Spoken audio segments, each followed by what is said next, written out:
প্রত্যেক কাজের জন্য প্রত্যেক যুগেই তো অর্থের প্রয়োজন হয়। অবশ্যই। তা এই যে রাজকীয় কাজটা করার জন্য এর জন্য অর্থ কোথা থেকে এসেছে বা এখন কোথা থেকে আসবে? প্রথম কথা, আমরা যদি নিজস্ব কিছু কাজ করি নিজের মতো করে, আমি ধরো চাকরি বা করি, তুমি বিজনেস করো, সেখানে তো সময়টা চলে যাবে। অবশ্যই যাবে। তাই জন্য যারা ফুল টাইমার অবশ্যই। হবে, প্রশ্নটা এরকম হবে, যারা ফুল টাইমার হবে তাদের জন্য কোথা থেকে আসবে? তাই তো? ভিক্ষা করে। এই ভিক্ষা করে, দরকার হলে ভিক্ষা করে।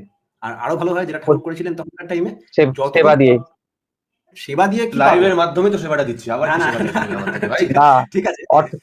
অর্থ সংগ্রহের জন্য সেবা দেওয়া লাগে অর্থ এবং তা থেকে না, এই যে ভিক্ষা একটা জিনিস দেখো, আগে লাইফটা ছিল না বলে হয়তো ঋষিরা ইনক্লুড করেননি লাইফের ব্যাপারে। ভিক্ষা করার মধ্যে দিয়ে মানুষের একটা চারিত্রিক মানে বিরাট বড় দৃঢ়তা আছে, ইষ্টকেন্দ্রিকতার মধ্যে। ঠাকুরের কাজ, এটা বিধি, নারায়ণের কাজে কোনোদিন লক্ষ্মীর অভাব হয়নি, দেখেছি। আমাদের সিচুয়েশনটাকে যদি বলি, কোথা থেকে টাকা পাই, সত্যি কথা বলতে গেলে যখন এটা করতে যাই কিরকম ভাবে ইনডাইরেক্টলি টাকা আসে দেখো। যখন এটা করতে যাই, করতে গিয়ে ঠাকুরের পোস্ট বানাতে হবে, ঠাকুরের পোস্ট বানাতে হবে, আমার পরীক্ষাও চলছে, এইসব ঝামেলা চলছে, লুকিয়েও বানাতে হচ্ছে। তা প্রথম কথা, প্রথম যখন পোস্ট বানানো এইসবের কাজ শুরু করি তখন চোখ চোখ খারাপ হয়ে যাচ্ছে, সারা রাত দিন জেগে পড়া, রাত জেগে এটা। ডাক্তার বলে দিয়েছে কম্পিউটার কমাতে হবে। আরো কাজ বেড়ে গেল, এত বেড়ে গেল যে চশমাই, ক্লাসে চশমা লাগলো না, স্পাইডারম্যানের মতো চশমা আর প্রয়োজন হলো না। পরে আবার প্রয়োজন হয়েছিল, খাওয়া যাই না, আমি তো স্পাইডারম্যান না।